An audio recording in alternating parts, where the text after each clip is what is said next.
여러분 안녕하십니까? TJB 8시 뉴스입니다. 충남권 일대에 최고 270mm의 폭우가 쏟아지면서 피해가 속출했는데요. 특히 2달 전 침수 피해를 입었던 농민들은 또다시 수해를 입으며 아예 한 해 농사를 망쳤습니다. 사실상 땅이 마르기까지 아무것도 할 수 없고 곧 추운 겨울도 찾아와 답답하기만 한 상황입니다. 전유진 기자의 보도입니다. 적상추의 줄기가 새하얗게 드러났고 윤기로 반짝여야 할 잎은 아예 시들었습니다. 햇빛을 향해 곧게 서기는커녕 힘없이 들어 누워버렸습니다. 논산에 하루 동안 230mm의 비가 내리며 피해를 입은 겁니다. 수확철을 맞이해 푸릇푸릇해야 할 상추가 침수 피해를 입고 이렇게 축 늘어졌습니다. 주변 농가들도 상황은 마찬가지. 시설 재배 작물들은 물에 잠기면 뿌리로 호흡하지 못해 그대로 썩어버리는데 이미 하루 만에 쪼그라들기 시작했습니다. 조금이나마 건져보고자 남은 오이를 따기 시작했지만 막막한 상황. 2달 전 수해도 다 복구하지 못했는데 다시 쏟아진 물폭탄에 농민들의 속도 새까맣게 타들어갑니다. 막 다 키웠는데 안타까워서 지금 있는 이제 정상적인 것들이라도 조금이라도 따서 수확을 해볼까 해서 지금 하고 있는데 제 욕심인 것 같습니다, 이건.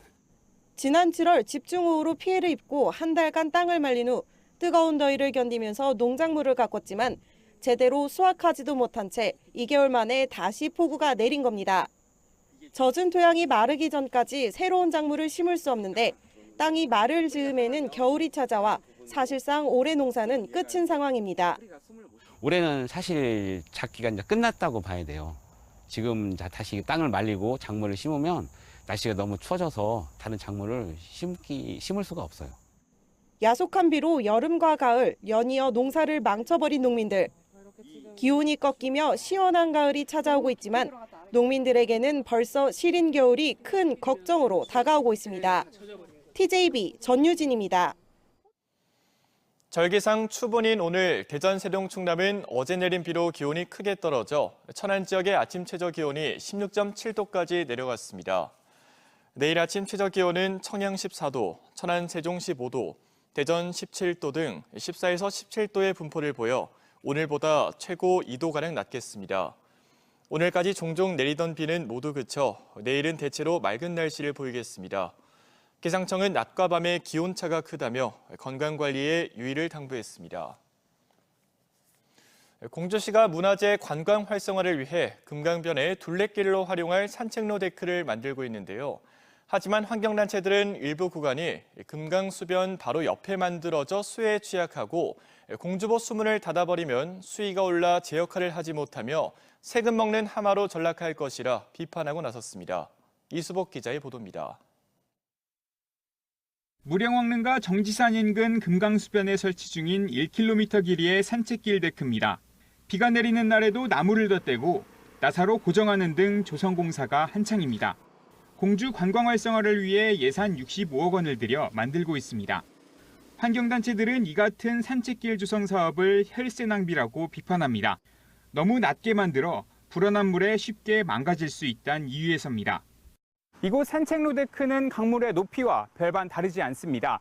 때문에 수위가 조금만 상승해도 금방 물에 잠길 수 있습니다. 당장 지난해 여름에도 기록적인 폭우가 내려 공주 금강물은 주요대교 바로 밑까지 차올랐고 도심 100여 가구가 수해를 입는 등 많은 비가 내릴 때마다 수위가 쉽게 오르고 있습니다.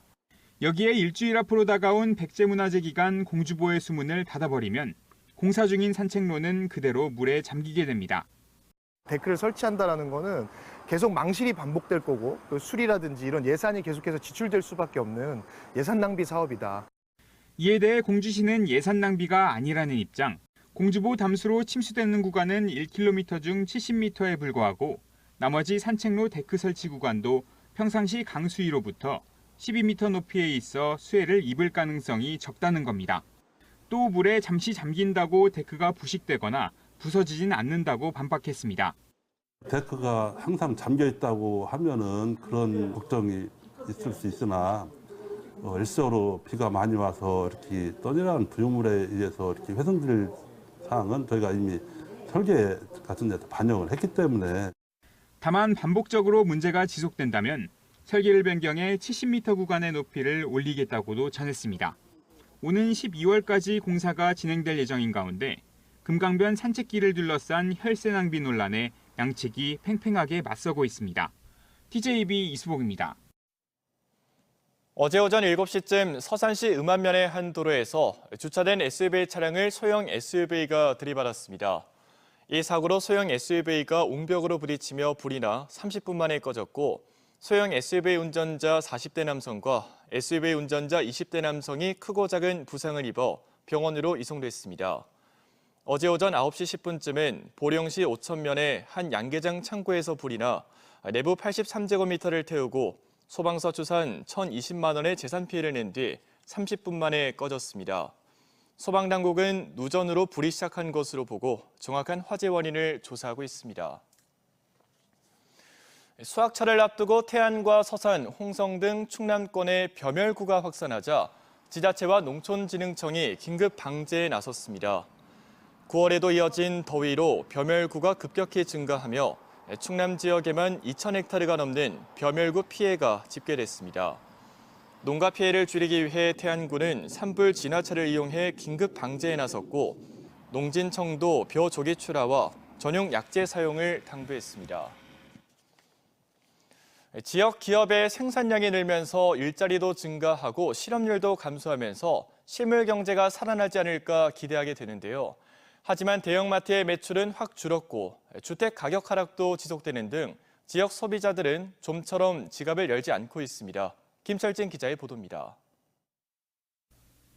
기업의 실적을 보여주는 생산지수, 대전과 충남은 올해 큰 변동폭이 없다. 7월에 2배가량 치솟았고 세종은 하락폭이 줄었습니다. 이와 연동된 수출량도 대전은 8배, 충남은 2배가량 늘어났습니다. 이런 선순환 구조로 고용사정도 좋아져 대전과 세종에 감소하던 취업자 수가 늘어났고 충남은 주춤하던 상승세가 다시 크게 높아졌습니다. 전년도가 안 좋은 상황이었다가 상승하다 보니까 이제 기저효과로 보여졌고 7월 달이 취업자가 늘어난 이유는 이제 청년층에서 두드러지게 이제 증가한 걸로 보여서 청년 쪽에 증가로 이어진다. 적어도 지역에선 경제 지표가 호전되는 흐름인데 소비 추세는 아직 뒤따라가지 못한 모습입니다. 특히 대형 할인점과 백화점의 판매 지수는 좀처럼 나아지지 않고 있습니다. 대전과 충남은 완만한 하락세 속에 상승세를 잠시 보이다 7월에 급격히 줄었고 세종도 판매량이 늘어나다 7월에 하락세로 돌아섰습니다. 주택 매매나 전세 거래 역시 여전히 하락세가 강하게 형성된 가운데 조금씩 그 폭은 줄고 있습니다. 특히 세종은 큰 폭의 하락세가 점차 둔화되는 모습을 보였습니다. 주로 아파트가 주택가격 하락을 이끌었는데 싸게 나온 미분양 물량의 수요가 몰리며 내림세를 주도한 겁니다. 생산과 고용 등의 호조세에도 소비지수가 나아지지 않는 것은 아직 경기 침체에 대한 우려 등이 남아있는 것으로 풀이됩니다. 아직은 그렇게 좋아진 지표들이 실제 소비 또는 내수로 이어지기까지 어느 정도 시차가 필요할 것으로 생각이 들고요. 특히 전국적으로 7, 8월 중에 소비자 심리지수가 조금 위축된 경향이 있기 때문에 올 3분기 대전, 세종, 충남 기업의 실적이 지속적 상승세를 보인다면 얼어붙었던 소비 심리도 풀려 지역 경제에도 온기가 돌 것으로 기대됩니다. TJB 김철진입니다. 한화 이글스가 롯데 자이언츠를 상대로 8대4 역전승을 거두며 7위로 올라섰습니다. 7회 초 등판한 투수 김서현은 최고 시속 157km 강속구를 앞세워 3자 범퇴로 1이닝을 소화하며 데뷔 첫 승을 기록했고 7회 말 타선까지 4득점을 더하며 롯데를 앞서 나갔습니다. 오늘 승리로 7위를 탈환한 한화는 5위 SSG 랜더스를 3.5경기 차로 추격하며 남은 6경기 동안 5강 다툼을 이어갈 예정입니다. 금은방을 운영하면서 94억 원 규모의 투자 사기를 벌인 혐의로 기소된 전 부여군 의원 아내에게 징역 8년형이 확정됐습니다.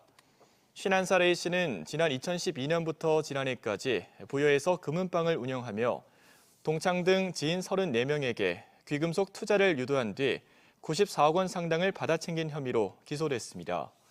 1심과 2심 재판부는 범행이 드러난 A씨가 도피 생활을 이어오다 체포됐으며 피해 보상을 위한 노력도 기울이지 않았다며 징역 8년을 선고했으며 A씨가 상고장을 제출하지 않으면서 형이 확정됐습니다. 예산경찰서는 지난 5월부터 한 달간 가짜 온라인 쇼핑몰을 만든 뒤 물건을 사고 후기만 작성하면 돈을 돌려주겠다는 수법 등으로 예산과 평택 등 전국을 돌며 피해자 12명에게 5억 원을 가로챈 혐의로 20대 현금 수거책 등 6명을 검거하고 이 중 5명을 구속했습니다. 범행에 이용된 대포 계좌와 대포폰 등을 확보한 경찰은 범행을 지시하고 계획한 남은 일당을 추적하고 있습니다. 세종시가 내일부터 2주간 3개월령 이상 개와 고양이를 대상으로 광견병 무료 예방접종에 나섭니다. 총 1,600마리 분량의 광견병 무료 예방접종은 관내 17개 협력동물병원과 시전담 공수위를 통해 이루어지며 백신 소진 시 사업은 조기 종료될 수 있습니다.